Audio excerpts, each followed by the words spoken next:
The Assembly will hear an address by His Excellency Donald Trump, President of the United States of America. I request Protocol to escort His Excellency and invite him to address the Assembly.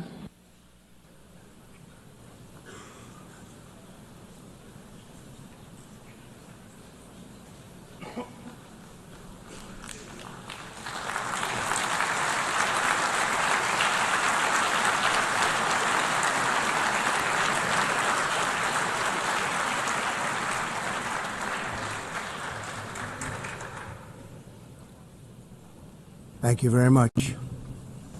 Very much appreciated.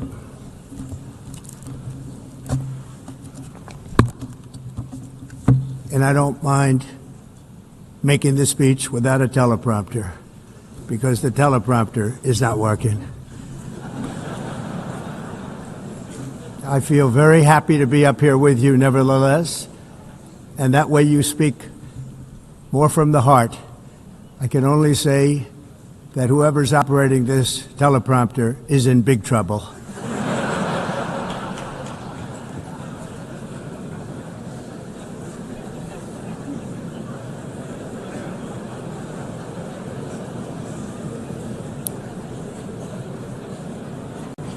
Hello, Madam First Lady. Thank you very much for being here.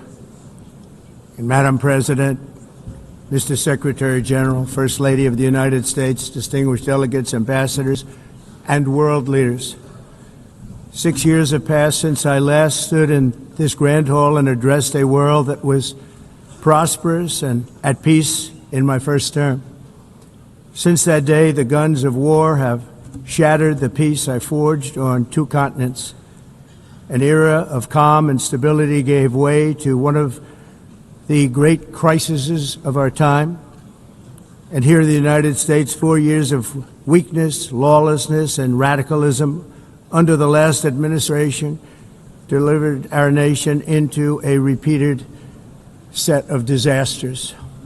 1 year ago, our country was in deep trouble, but today, just 8 months into my administration, we are the hottest country anywhere in the world, and there is no other country even close. America is blessed with the strongest economy, the strongest borders, the strongest military, the strongest friendships, and the strongest spirit of any nation on the face of the earth. This is indeed the golden age of America.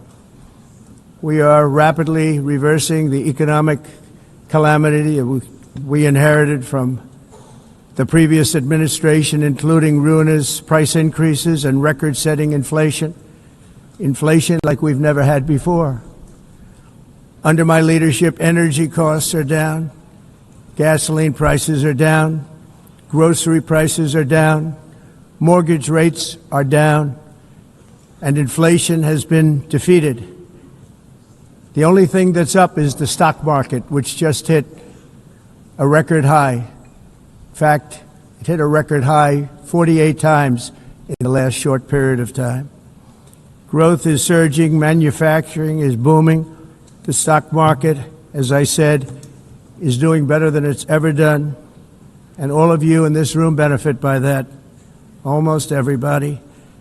And importantly, workers' wages are rising at the fastest pace in more than 60 years. And that's what it's all about, isn't it?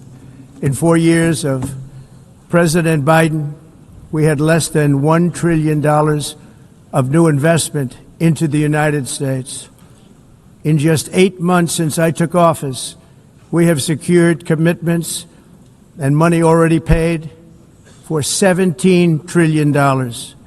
Think of it, 4 years, less than $1 trillion, 8 months, much more than $17 trillion is being invested in the United States. And it's now pouring in from all parts of the world.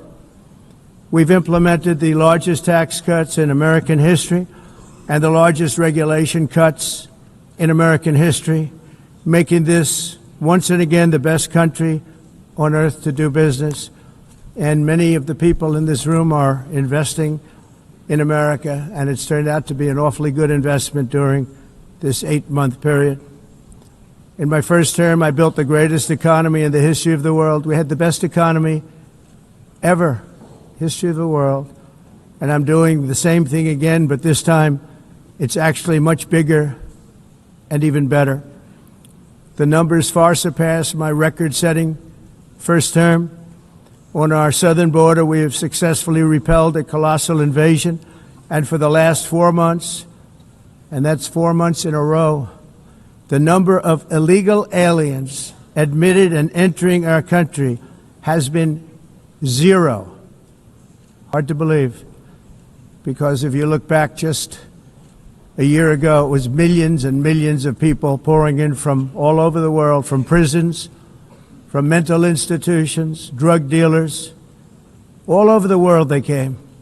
They just poured into our country with the ridiculous open border policy of the Biden administration.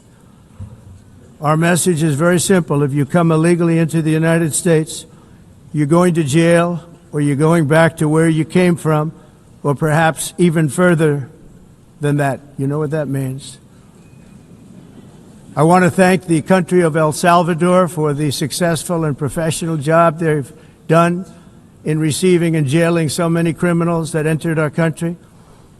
And it was under the previous administration that the number became record-setting, and they're all being taken out.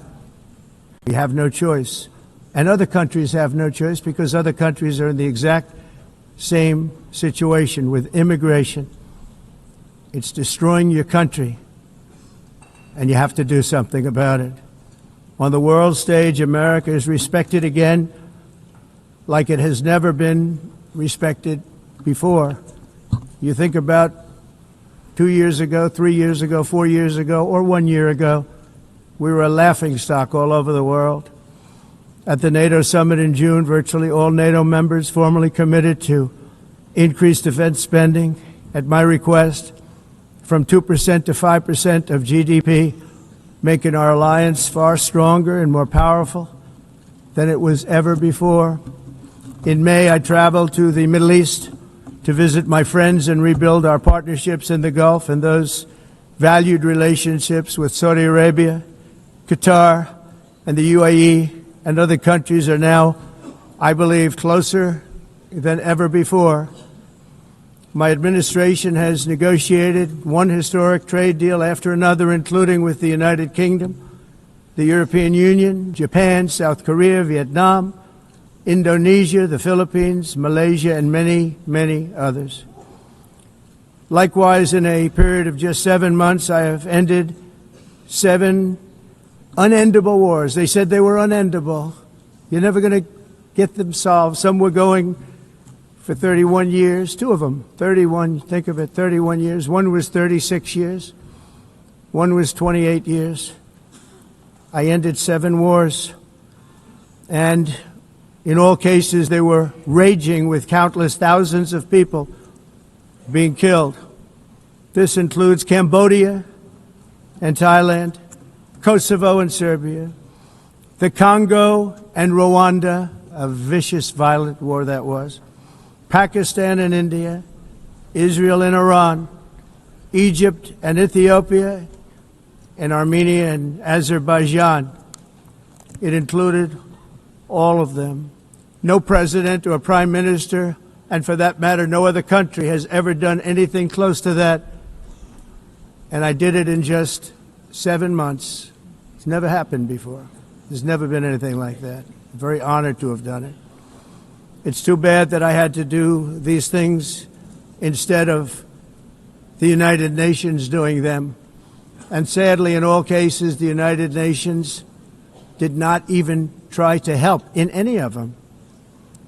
I ended 7 wars, dealt with the leaders of each and every one of these countries, and never even received a phone call from the United Nations offering to help in finalizing the deal. All I got from the United Nations was an escalator that on the way up stopped right in the middle. If the First Lady wasn't in great shape, she would have fallen. But she's in great shape. We're both in good shape. We both stood. And then a teleprompter that didn't work.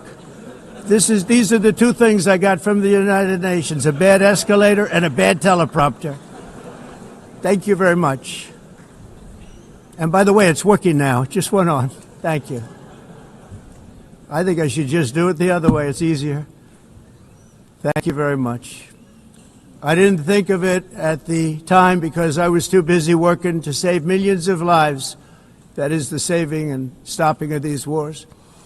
But later I realized that the United Nations wasn't there for us. They weren't there. I thought of it really after the fact, not during these negotiations, which were not easy. That being the case, what is the purpose of the United Nations? The UN has such tremendous potential. I've always said it.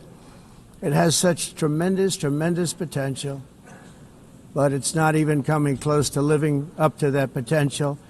For the most part, at least for now, all they seem to do is write a really strongly worded letter and then never follow that letter up. It's empty words, and empty words don't solve war. The only thing that solves war and wars is action.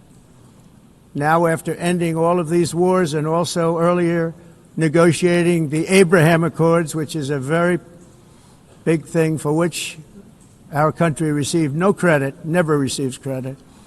Everyone says that I should get the Nobel Peace Prize for each one of these achievements.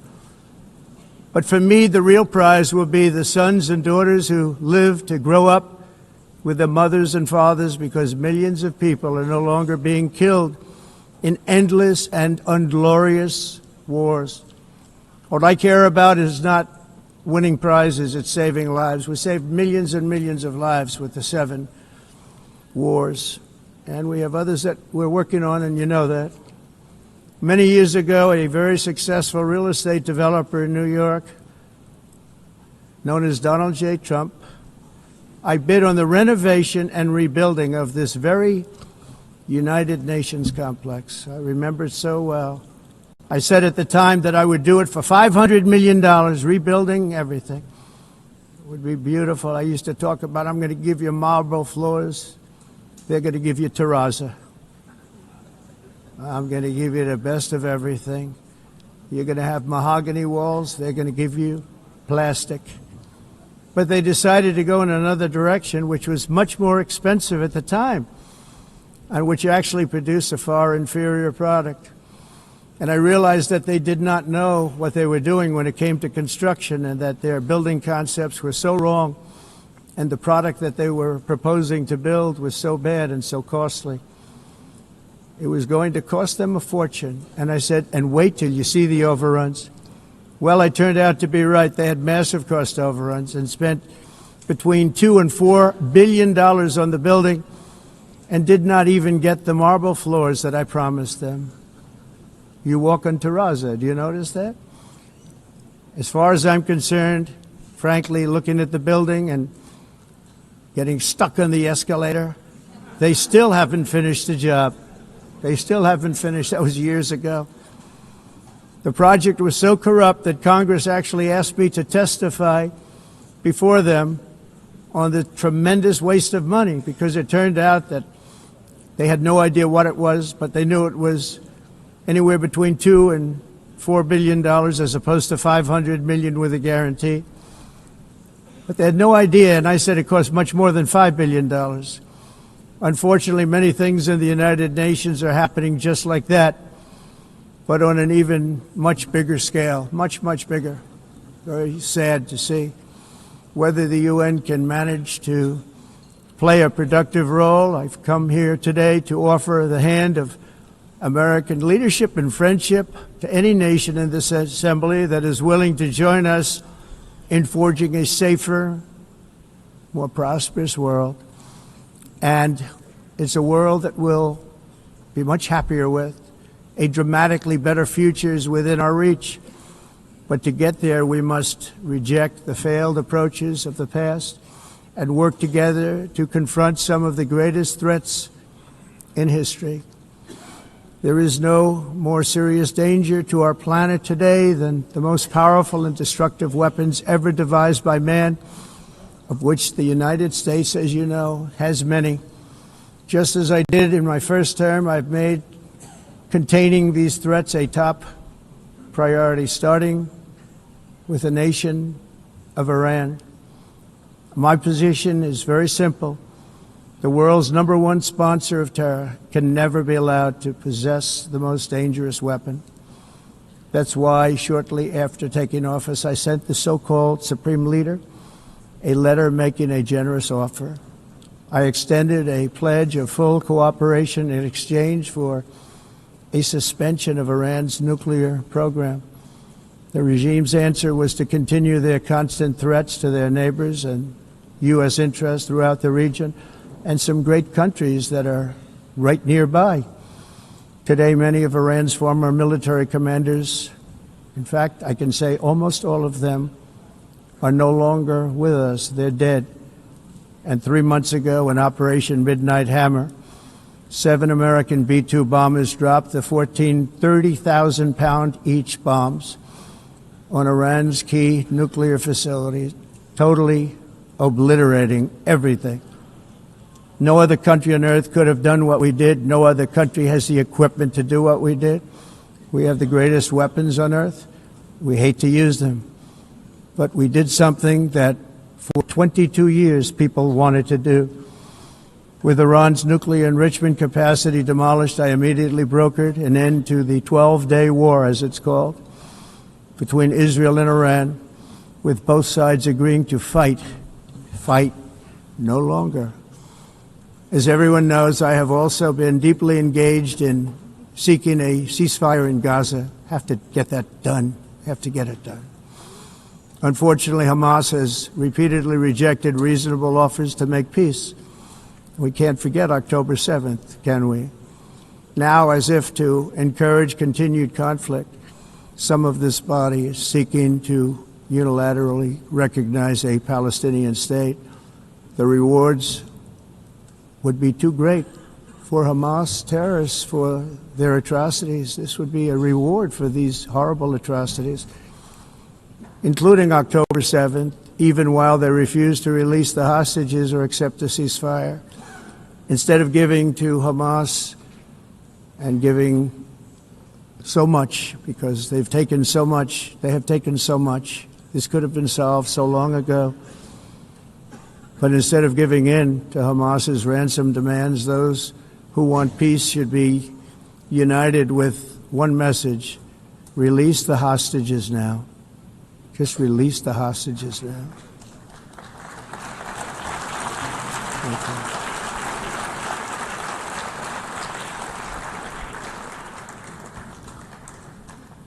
Thank you. As we have got to come together, and we will come together, going to get it done. We have to stop the war in Gaza immediately. We have to stop it. We have to get it done. We have to negotiate, immediately have to negotiate peace. We got to get the hostages back. We want all 20 back. We don't want 2 and 4. As you know, I got, along with Steve Witkoff and others that helped us, Marco Rubio, we got most of them back. We were involved in all of them. But I always said the last 20 are going to be the hardest, and that's exactly what happened. We have to get them back now. We don't want to get back 2, and then another 2, and then 1, and then 3. Have this process. No, we want them all back, and we want the actually 38 dead bodies back too. Those parents came to me, and they want them back, and they want them back very quickly and very badly, as though they were alive. They want them. They want them every bit as much as if their son or daughter were alive. I've also been working relentlessly, stopping the killing in Ukraine. I thought that would be, of the 7 wars that I stopped, I thought that would be the easiest because of my relationship with President Putin, which had always been a good one. I thought that was going to be the easiest one. But you know, in war, you never know what's going to happen. There are always lots of surprises, both good and bad.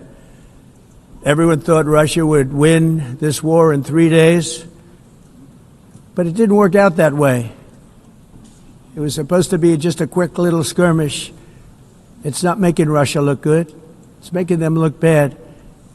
No matter what happens from here on out, this was something that should have taken a matter of days, certainly less than a week.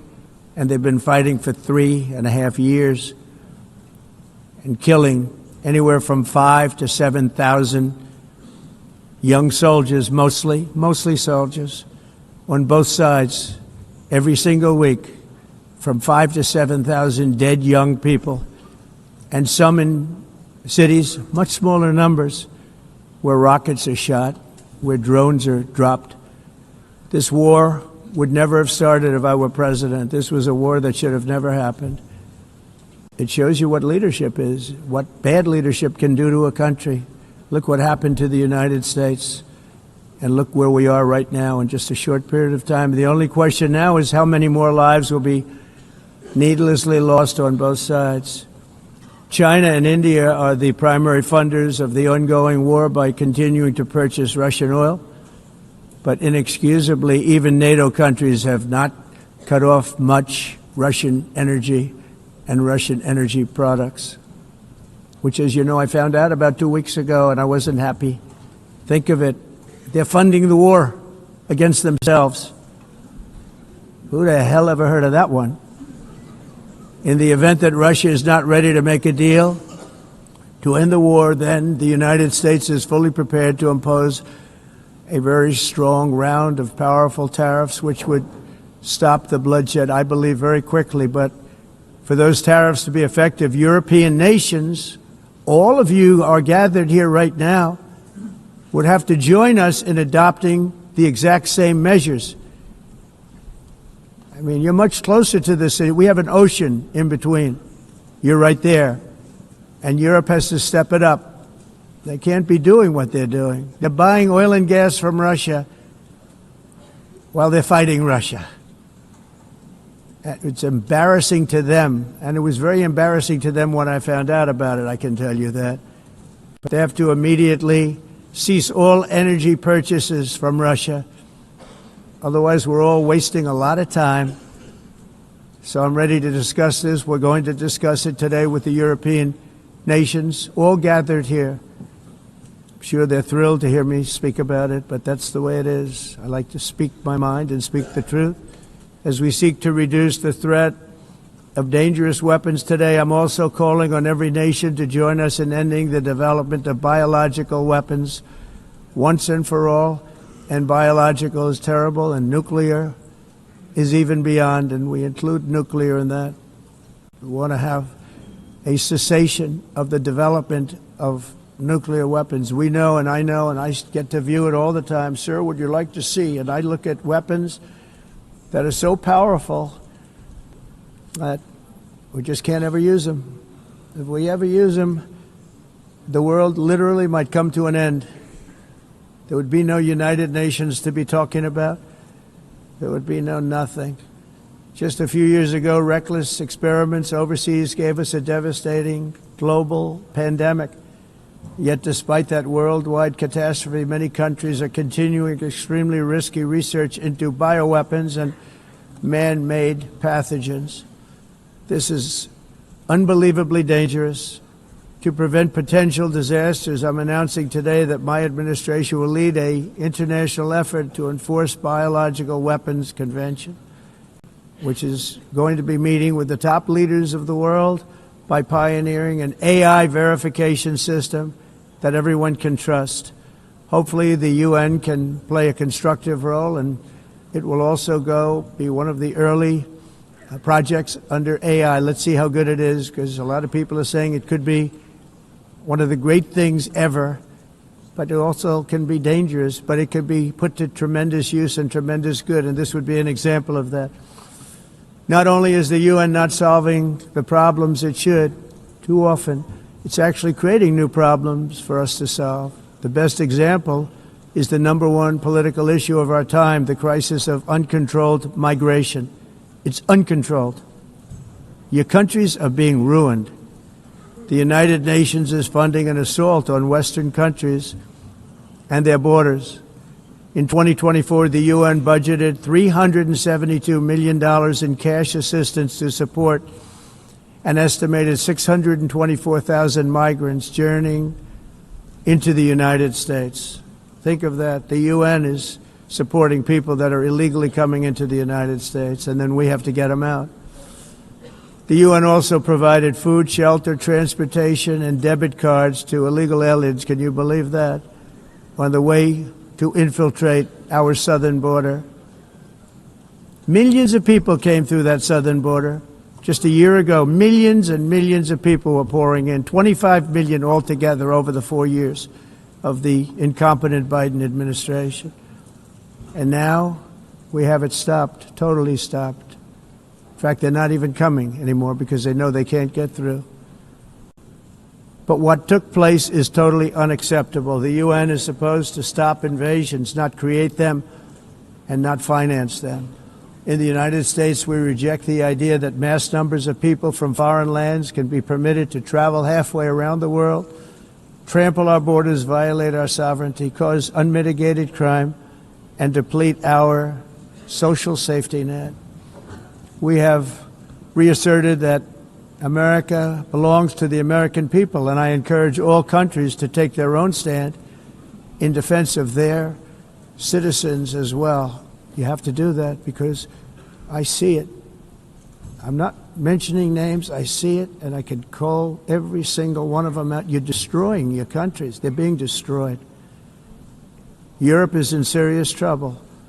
They've been invaded by a force of illegal aliens like nobody's ever seen before. Illegal aliens are pouring into Europe. Nobody is ever, and nobody's doing anything to change it, to get them out.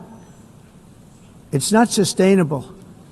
And because they choose to be politically correct, they're doing just absolutely nothing about it.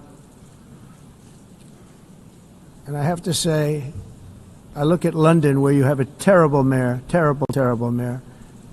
And it's been so changed, so changed. Now they want to go to Sharia law.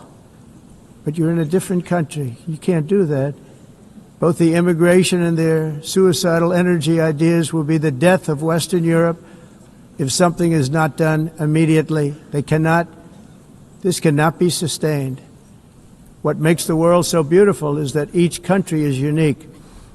But to stay this way, every sovereign nation must have the right to control their own borders. You have the right to control your borders, as we do now, and to limit the sheer numbers of migrants entering their countries and paid for by the people of that nation that were there and that built that particular nation at the time.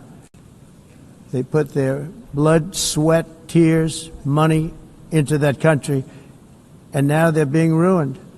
Proud nations must be allowed to protect their communities and prevent their societies from being overwhelmed by people they have never seen before, with different customs, religions, with different everything.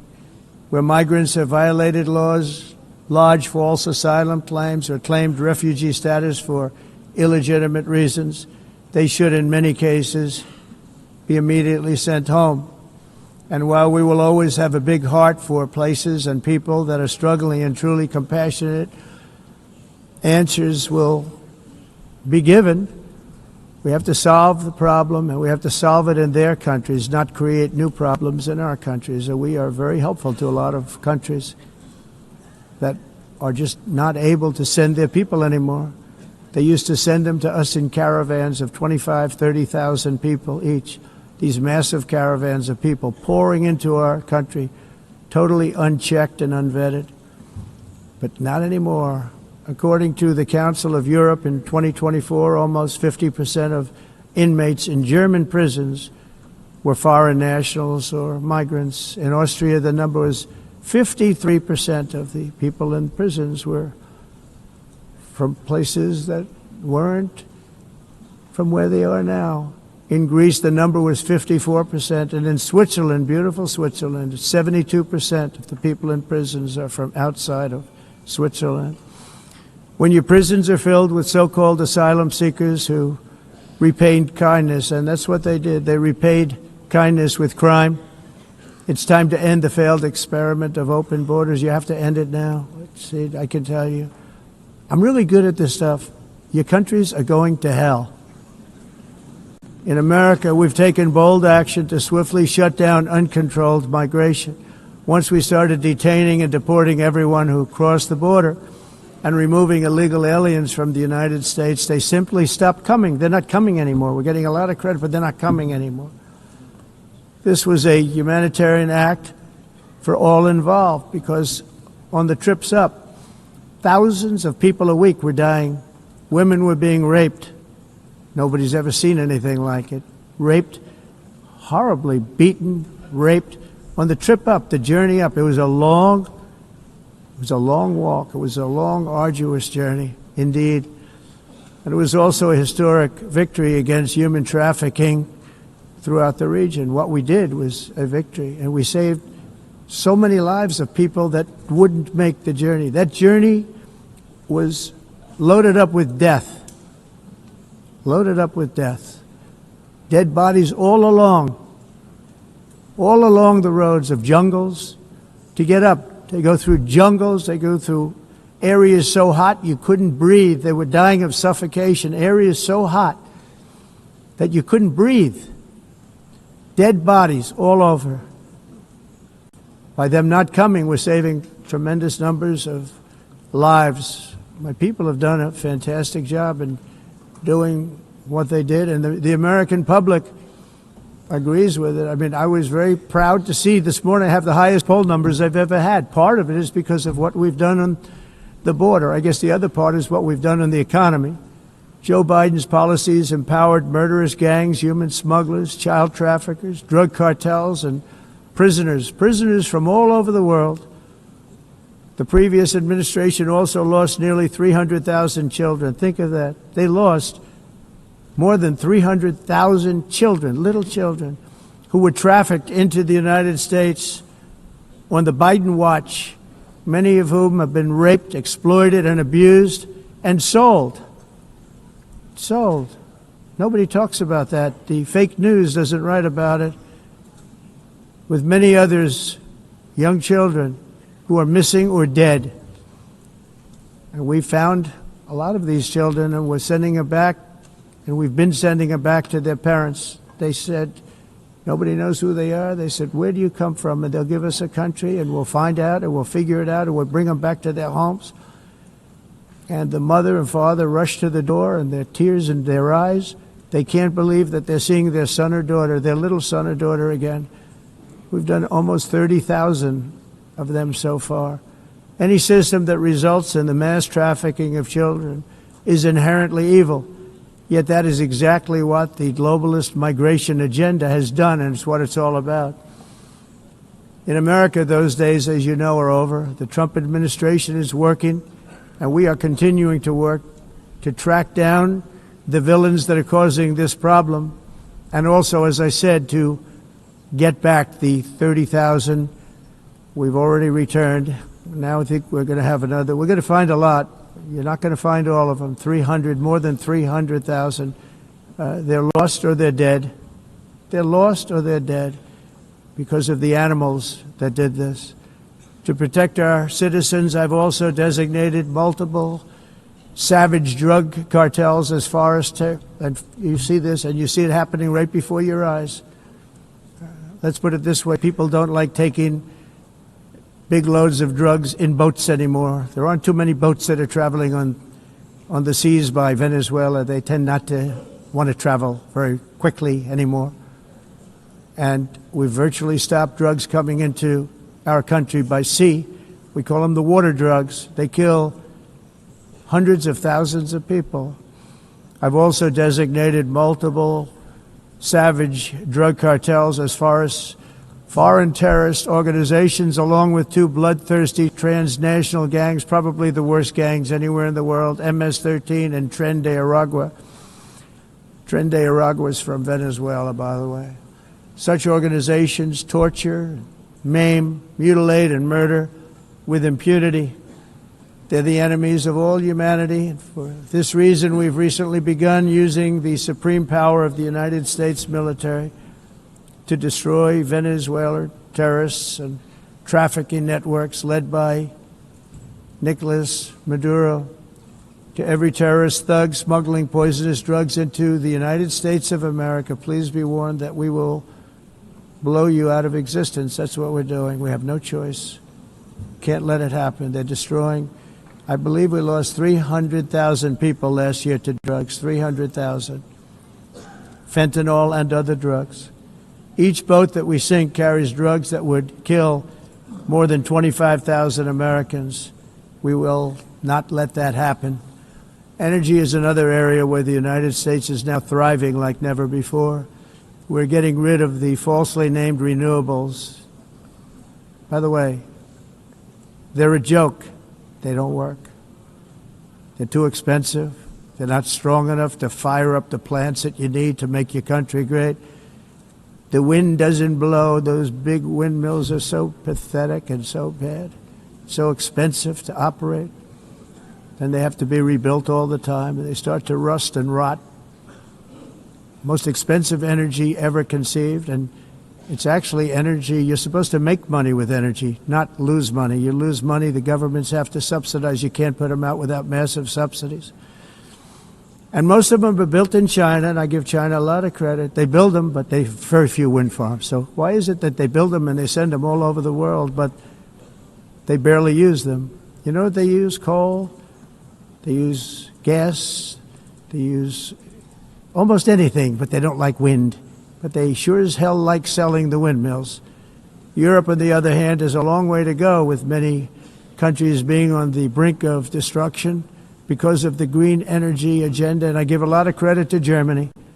Germany was being led down a very sick path, both on immigration, by the way, and on energy. They were going green, and they were going bankrupt. And the new leadership came in, and they went back to where they were, with fossil fuel and with nuclear, which is good.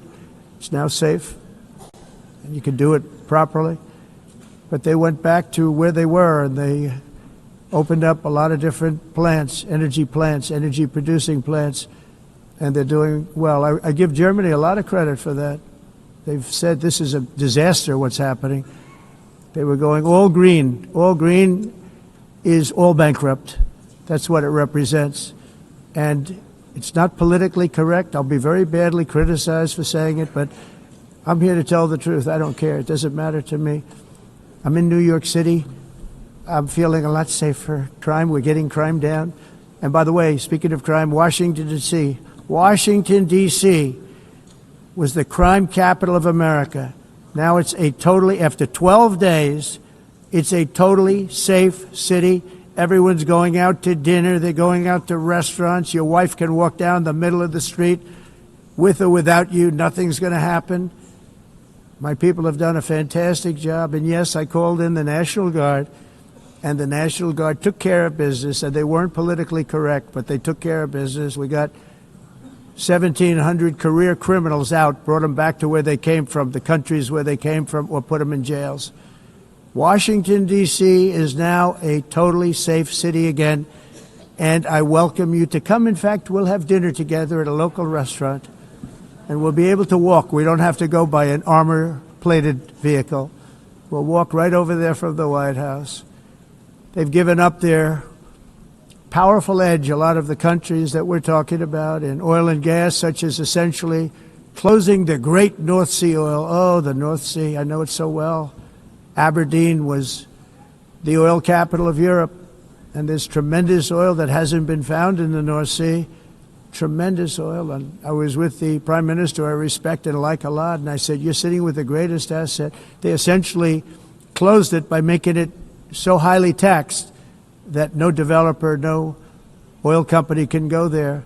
They have tremendous oil left, and more importantly, they have tremendous oil that hasn't even been found yet.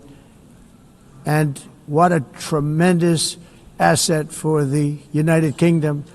And I hope the Prime Minister is listening, because I told it to him 3 days in a row. That's all he heard. North Sea oil, North Sea, because I want to see them do well.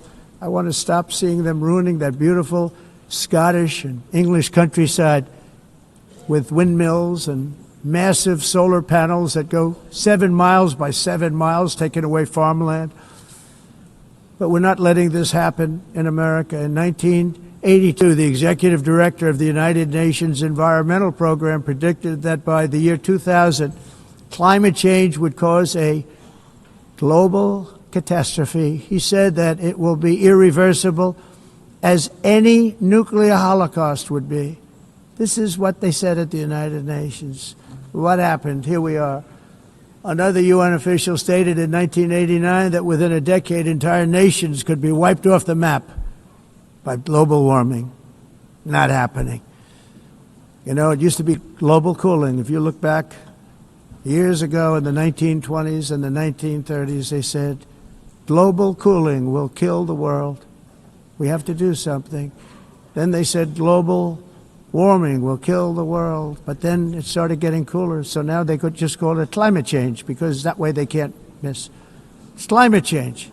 Because if it goes higher or lower, whatever the hell happens, there's climate change. It's the greatest con job ever perpetrated on the world, in my opinion. Climate change, no matter what happens, you're involved in that. No more global warming, no more global cooling. All of these predictions made by the United Nations and many others, often for bad reasons, were wrong. They were made by stupid people that have cost their countries fortunes and given those same countries no chance for success. If you don't get away from this green scam, your country is going to fail. And I'm really good at predicting things, you know. They actually said during the campaign they had a hat, the best-selling hat. Trump was right about everything. And I don't say that in a braggadocious way, but it's true. I've been right about everything. And I'm telling you that if you don't get away from the green energy scam, your country is going to fail. And if you don't stop people that you've never seen before, that you have nothing in common with, your country is going to fail. I'm the President of the United States, but I worry about Europe. I love Europe. I love the people of Europe. And I hate to see it being devastated by energy and immigration. This double-tailed monster destroys everything in its wake, and they cannot let that happen any longer. You're doing it because you want to be nice. You want to be politically correct, and you're destroying your heritage. They must take control strongly and immediately of the unmitigated immigration disaster and the fake energy catastrophe before it's too late. The carbon footprint is a hoax made up by people with evil intentions, and they're heading down a path of total destruction. You know, the carbon footprint, it was a big, big thing a few years ago. I remember hearing about the carbon footprint, and then President Obama would get into Air Force One, a massive Boeing 747, and not a new one, an old one with old engines that spew everything into the atmosphere. He'd talk about the carbon footprint, we must do so. Then he'd get in and he'd fly from Washington to Hawaii to play a round of golf.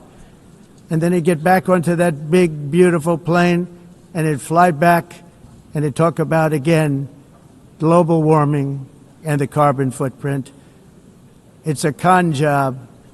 At extreme cost and expense, Europe reduced its own carbon footprint by 37%. Think of that.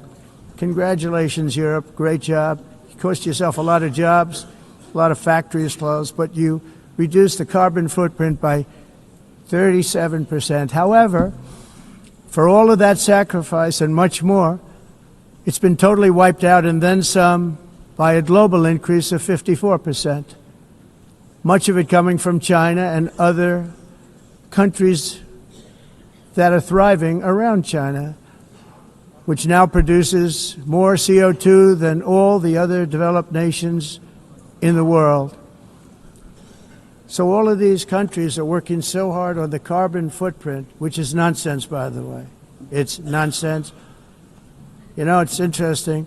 In the United States, we have still radicalized environmentalists, and they want the factories to stop. Everything should stop. No more cows. We don't want cows anymore. I guess they want to kill all the cows. They want to do things that are just unbelievable, and you have it too.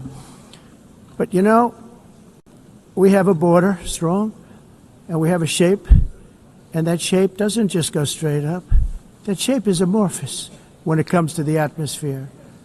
And if we had the most clean air, and I think we do, we have very clean air. We have the cleanest air we've had in many, many years.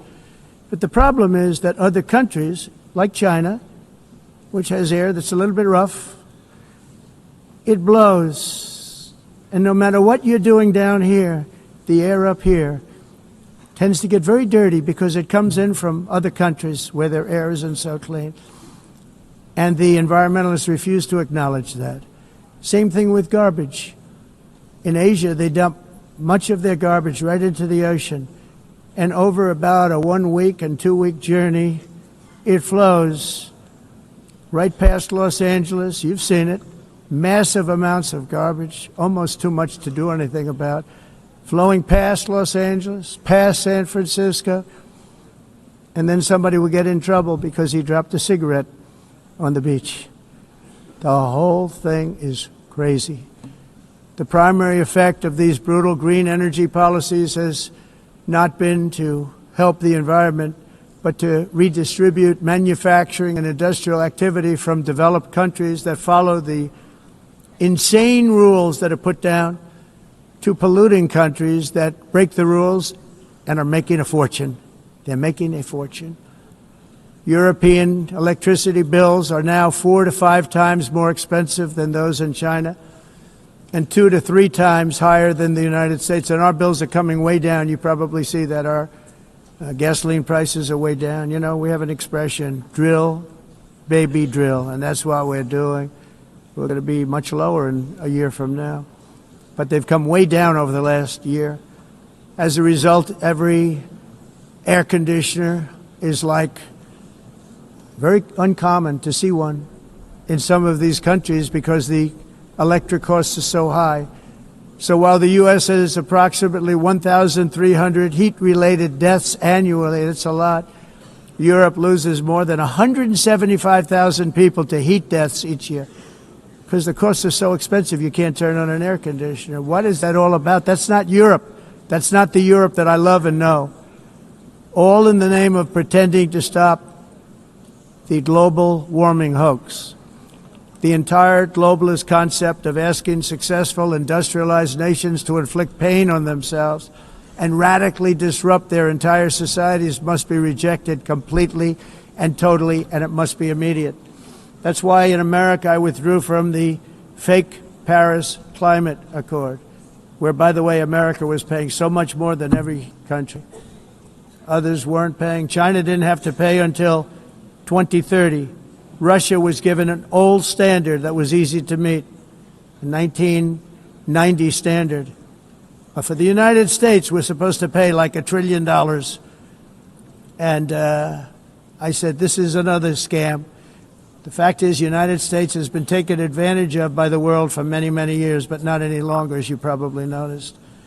I unleashed massive energy production and signed historic executive orders to hunt for oil, but we don't have to do much hunting because we have the most oil of any nation anywhere, oil and gas in the world. And if you add coal, we have the most of any nation in the world. Clean, I call it clean, beautiful coal. You can do things today with coal that you couldn't have done 10 years ago, 15 years. So I have a little standing order in the White House. Never use the word coal, only use the words clean, beautiful coal. Sounds much better, doesn't it? But we stand ready to provide any country with abundant, affordable energy supplies if you need them, when most of you do. We're proudly exporting energy all over the world. We're now the largest exporter. In the United States, we want trade and robust commerce with all nations, everybody. We want to help nations. We're going to help nations. But it must also be fair and reciprocal.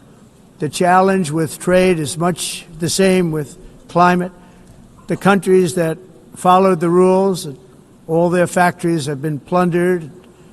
It's really sad to watch. They've been broken.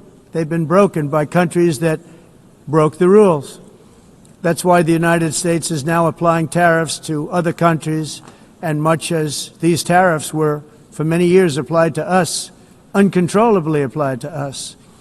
We've used tariffs as a defense mechanism under the Trump administration, including my first term, where hundreds of billions of dollars in tariffs were taken in. And by the way, we had the lowest inflation, and now we have very low inflation. The only thing different is that we have hundreds of billions of dollars flowing into our country. But this is how we will ensure that the system works for everyone and is sustainable into the future. We're also using tariffs to defend our sovereignty and security throughout the world, including against nations that have taken advantage of former U.S. administrations for decades, including the most corrupt, incompetent administration in history, the sleepy Joe Biden administration. Brazil now faces major tariffs in response to its unprecedented efforts to interfere in the rights and freedoms of our American citizens and others, with censorship, repression, weaponization, judicial corruption, and targeting of political critics in the United States.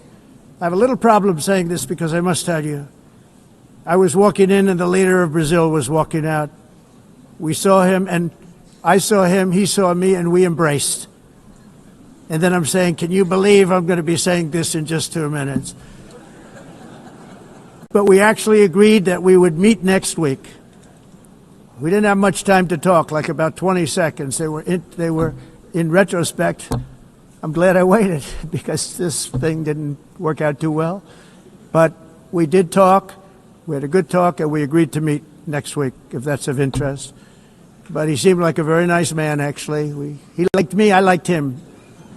But if you, and I only do business with people I like. When I don't like them, I don't like them.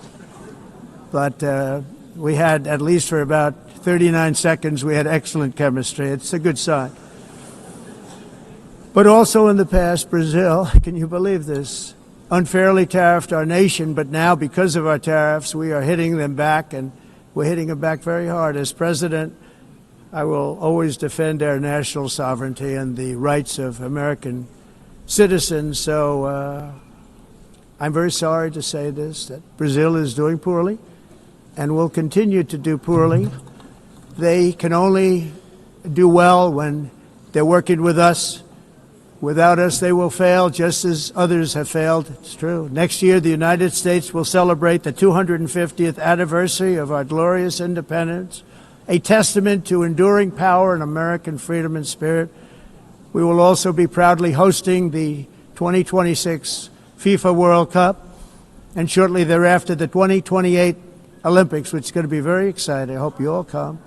I hope that countless people from all over the globe will take part of these will be great celebrations of liberty and human achievement, and that together we all can rejoice in the miracles of history that began in July 4th, 1776, when we founded the light to all nations. And it's something really that an amazing thing came out of that date.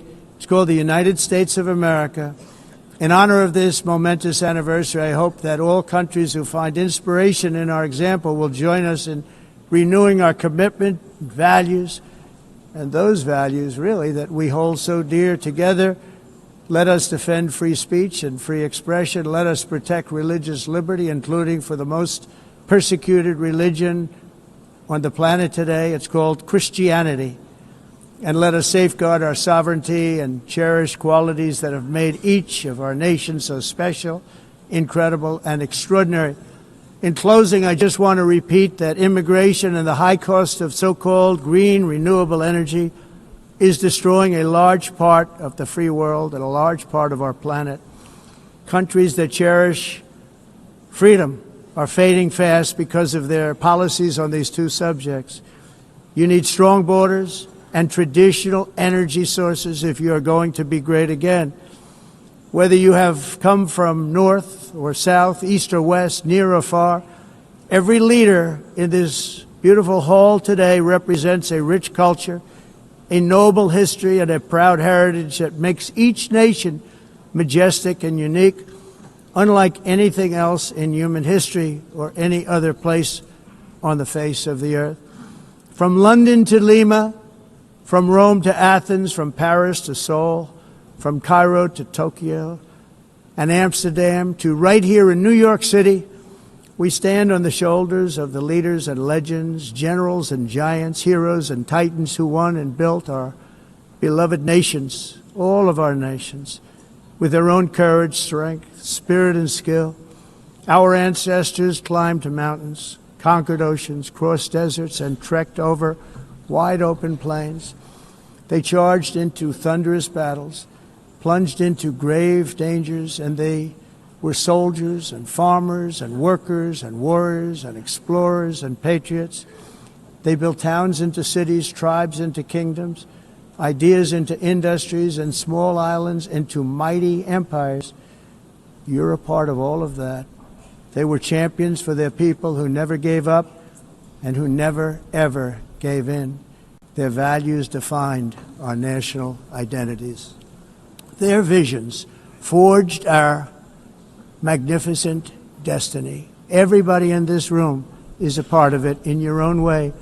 Each of us inherits the deeds and the myths, the triumphs, the legacies of our own heroes and founders who so bravely showed us the way. Our ancestors gave everything for homelands that they defended with pride, with sweat, with blood, with life, and with death. Now the righteous task of protecting the nations that they built belongs to each and every one of us. So together let us uphold our sacred duty to our people and to our citizens. Let us protect their borders, ensure their safety, preserve their cultures, treasure, and traditions, and fight, fight, fight for their precious dreams and their cherished freedoms. And in friendship and really a beautiful vision, let us all work together to build a bright, beautiful planet, a planet that we all share, a planet of peace and a world that is richer, better, and more beautiful than ever before. That can happen. It will happen. It will happen, and I hope it can happen and start right now, right at this moment. We'll turn it around. We're going to make our countries better, safer, more beautiful. We're going to take care of our people. Thank you very much. It's been an honor. God bless the nations of the world. Thank you very much. Bye.